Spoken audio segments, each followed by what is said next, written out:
É verdade, é verdade.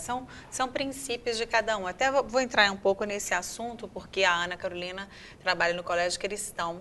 E existem também alunos lá que não são cristãos, não é, Ana? Isso. Como é que fica isso? Porque, é claro, também, como a Raquel citou, escola católica, tem as escolas que têm um momento, né, do culto, da missa, e o colégio cristão também tem um momento do culto, quer dizer, cada um vai professar sua fé, sua maneira de ensinar as crianças e tudo. Mas existe a liberdade dos alunos também de participarem ou não. Como que fica isso, essa questão? Os pais sabem, quando eles vão matricular os filhos, eles matriculam conscientes de como são os princípios, quais são, né, os princípios da escola. No ato da sondagem pedagógica, né, quando o aluno é aprovado, a família vem para uma conversa com a coordenadora. Então, nós explicamos como é a metodologia por princípios bíblicos, né? Então, falamos que somos uma escola confessional, que temos as aulas de educação cristã e temos também o culto, que é realizado uma vez por semana. Então, tanto a aula de educação cristã uma vez na semana e o culto também, né? Então, assim, nós respeitamos, mas essas crianças participam juntamente com as outras, né? E elas têm a liberdade de se expor, né? De falar o que pensam.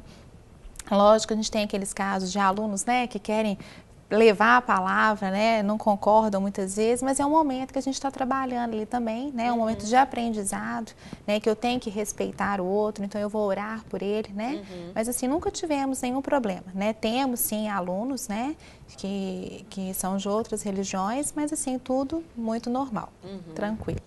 Que bom. Quais seriam para vocês os principais desafios daqui para frente? Tanto como mãe também, Ana Carolina, como profissional da área da pedagogia, e vocês duas também como mães e profissionais que são, né, capacitadas, ajudadoras aí. Agora dessa fase para frente, vocês têm filhos mais ou menos da mesma idade, assim, né? Quais seriam os principais desafios? Márcia, eu acho que assim, a questão do excesso de informações. Eu acho que hoje nós estamos tendo, as crianças principalmente, os adolescentes, estão tendo acesso a muita informação. Eu brinco que a gente precisa de desasfaltar e de desinformar um pouco. Porque, assim, na verdade, daqui a pouco o nosso filho, quer dizer, hoje o inglês ou seja, se você não tem praticamente, então você é obrigado em inglês, espanhol, daqui a pouco é chinês, você tem que falar mandarim, é assim. Então, o que acontece? É muita informação para a criança, é muita informação para a gente lidar com tudo isso. Então, assim, acho que nós não estamos preparados para esse tanto de informação e muito menos as crianças. Então, eu acho que existe uma cobrança muito grande e isso acontece, eu acho que é o principal desafio que a gente vai ter que trabalhar é o excesso de informação. Até a questão da internet, o tempo todo eles estão ligados, conectados, muitas vezes sabem mais que a gente. Então, assim, como que a gente vai estar lidando com isso tudo? E aí? Eu acho também, puxando um pouquinho do gancho, tem a ver, assim, acho um pouquinho trabalhar com a frustração, né? Porque tanto, né, a mídia, tudo tem uma questão tanto, né, que está sendo colocadas para ele, do ser, para mim, e tem que ser tudo, né, a tempo e a hora, e tem que estar dando tudo certo, tem que ser o melhor, né? Então, eu acho que o esporte é uma coisa muito bacana de se trabalhar com a questão da frustração, né, entre os colegas, né, trazer os problemas, lógico, dentro da idade, né? Mas se a família está passando por algum problema, que eles possam também estar, né, participando disso, né? Olha, uma doença ou uma questão financeira, que seja, né? Dentro do entendimento deles, né? Não precisa ser colocado, né, assim, de uma forma clara, mas que eles possam estar dentro de um processo, né, familiar, sendo conversado com eles, essas coisas, porque eu acho que a gente fica muito colocando, às vezes, os filhos da gente numa redoma, assim, de proteção, e que nada, né, aconteça. Lógico que né, a gente não erra querendo errar, né? A gente pensa sempre querendo sempre acertar, mas eu acho que é uma coisa que a gente tem que começar a pensar, sabe? Essa questão da cobrança, inclusive na escola, né? É verdade. Meu filho, às vezes, não vai ser brilhante em tudo, né? Então, que é a hora que a gente tem que usar, né? As coisas, uma professora particular, né? Uma pessoa, ou eu mesmo tenho que abrir mão de alguma coisa para poder estar ajudando. Mas ele pode ser brilhante nas ciências, por exemplo, né? E aí a gente dá bastante corda para deslanchar nessa área. Verdade. Né? E vamos assim, ajudando a superar, né? Não que o outro não seja importante, mas eu não preciso também ficar bombardeando o meu filho com várias coisas, porque aquilo ali é uma dificuldade, né? O estresse infantil é uma Exatamente. realidade, né? E De muita cobrança. Tem o outro extremo. A gente está falando do princípio de pais que não, muitas vezes não têm tanta atenção, não dão tempo de qualidade. Você falou que existe aí um gap aí entre uma faixa etária e outra. Com a cobrança, mas existem os pais que cobram demais, né, Ana? Eu dei aula de educação física há muitos anos, já parei tem muitos anos, ou seja, muito tempo atrás. Eu, na piscina, uma competição de natação interna, uma coisa, nossa, não era contra outras escolas, nada. O que a gente via pais fazendo com as crianças de 7, 8 anos é inacreditável. E eu imagino hoje, porque as coisas pioraram. Esse tipo de pai que quer performance, que quer o 100%, que quer o menino sempre em primeiro lugar, eu imagino, né? Então, me lembro que um pai, assim, uma mãe, não nem sei, pegou a criança de dentro da piscina, porque ela não ganhou, no braço, saiu praticamente arrastando a criança e falou assim, você vai ver quando chegar em casa, porque você tinha que ter ganhado. Quer dizer, a frustração dele... E a gente, como professor, só teve que se segurar. A gente teve que se segurar para não bater nele, né? Porque a vontade era da gente esgana. Como é que o pai faz isso com uma criança? Eu nem era mãe na época. Então, vocês veem isso, vocês conseguem perceber que existem alunos que estão estressados, não vão atingir aquela meta, ainda piora, porque é uma sensação de incapacidade de não conseguir, porque os pais exigem demais, cobram demais? Com certeza. A gente vê isso, muitas vezes a gente alerta a família quando a gente percebe uma situação dessa, né? Orienta, então, para que a mãe busque ajuda, né? Porque às vezes é a mãe que está precisando de ajuda mesmo, né? De um profissional, para ela acalmar, aquietar o coração dela. Porque, assim, o principal hoje é a gente conhecer o filho da gente. Cada dia a gente está conhecendo um pouquinho dele, né?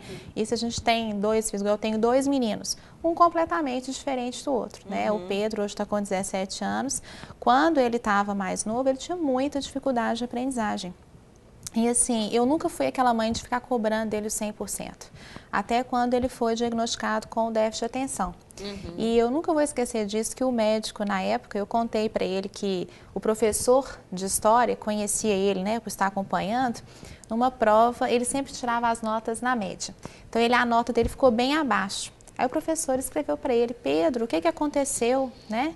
Aí ele estudou, na próxima prova ele ficou na média. O professor escreveu para ele, esse é o Pedrão que eu conheço. E ele chegou todo feliz em casa e mostrou pro meu marido. Quando ele viu, falou, mas tinha que ter sido total. Aí o médico, na hora, falou com ele, olha, você derrubou tudo que o professor tinha feito, né? Desconstruiu, porque ele é um aluno que poderia, naquela época, estava dando 60%. Era o que ele conseguia dar. Né? Não era porque ele não queria, porque ele não dava conta de ir além. Hoje, como que a gente veio trabalhando, né? Fomos trabalhando essa questão com ele da ansiedade, o emocional, né? Corremos atrás de ajuda. Hoje ele está lá no 2º ano de ensino médio, eu só ouço elogios. Né? Então teve a questão do amadurecimento também.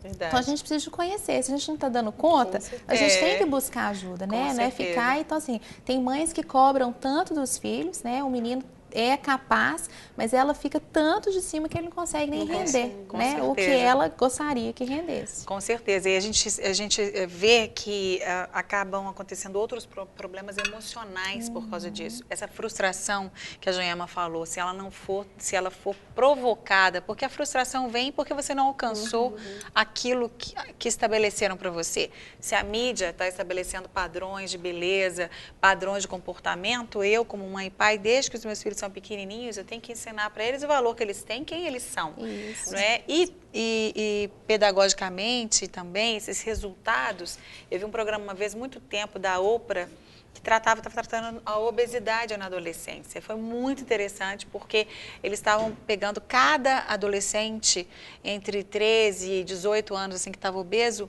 e tratando por que você come tanto, por que você está tão obeso. E cada um tinha a sua razão profunda, não era nada, né, porque ele simplesmente comia. E um deles foi isso, ele falou, meu pai exige demais de mim, eu sei que eu não vou dar conta. Porque o filho quer alegrar o coração do pai, né? Ele quer que o pai tenha orgulho dele, ele quer que o pai fale, esse é o filhão que eu tenho, né? Só que se o pai coloca uma meta alta demais e o filho às vezes até como você acabou de falar, ele até dá conta, mas ele bloqueia porque ele acha que ele não vai dar conta. E eu chorava, a gente assistiu o programa todo chorando, mas eu chorei muito, porque eu fiquei com tanta dó daqueles meninos, por causa de todos os problemas de cada um, eu só de parar fico com vontade de chorar. Porque eu fiquei assim, meu Deus, como que nós pais temos tanta responsabilidade nas nossas mãos de ter os nossos filhos, de passar para eles os verdadeiros princípios, valores, o que Deus pensa de nós, né? O que Deus acha de nós, o que Deus quer de nós. Será que Deus quer que a gente seja brilhante? Talvez não, a gente não precisa ser brilhante, talvez em nada, a gente pode ser bom. Né? Porque o bom é inimigo do melhor, né? Existem as frases assim, né? Todo mundo quer sim que o seu filho seja bom, que ele se destaque, mas por que ele tem que ser o melhor de todos? Né? Por que ele tem que ser o brilhante? Que ele tem que se destacar e ser o melhor de todos? A gente tem que tomar cuidado, porque às vezes sem querer a gente passa isso, né? Ô, Márcia, só pegando esse gancho, eu acho assim, muito interessante também a questão da comparação que os pais fazem, muitas vezes, um filho com o outro. Porque muitas vezes tem um filho que tem uma habilidade, né, num aspecto melhor do que o outro, e aí o pai cobra, não, você tem que ser igual ao seu irmão, tá vendo? Seu irmão só tira nota boa, seu irmão é o melhor na natação, é o melhor. E assim, e cada um tem o seu limite, cada um, né, tem uma situação que deve ser analisada de forma diferente. Então, eu presencio também situações assim que é difícil você lidar com isso. Então, falta a sabedoria, muitas vezes, dos pais de ficar comparando. O filho não tem que comparar um filho com o outro. Cada um tem, né, as suas habilidades, as suas limitações. É verdade. E no meu caso, então, né, eu tenho gêmeas. Então, elas por si só, o tempo todo mundo. Né? Verdade. Elas comparam muito, né? Então, mas você faz, você não. Mas acham que eu falei, gente, elas não têm que fazer igual. Elas não são a mesma pessoa, elas são pessoas bem que elas estão assim, mas elas muito lidam numa boa com muito, isso. Muito. Ai, elas bom. até assim, hoje em dia elas curtem, né? Aí tem dia que alguém fala assim, mas vocês estão igualzinha, né? Elas combinam, assim, vamos iguais? E veste igual e tal. Mas assim, são super tranquilas. Até na primeira, quarta, assim, elas sempre estudaram na mesma sala. E aí algumas escolas falavam, a gente não coloca gêmeos juntos, né?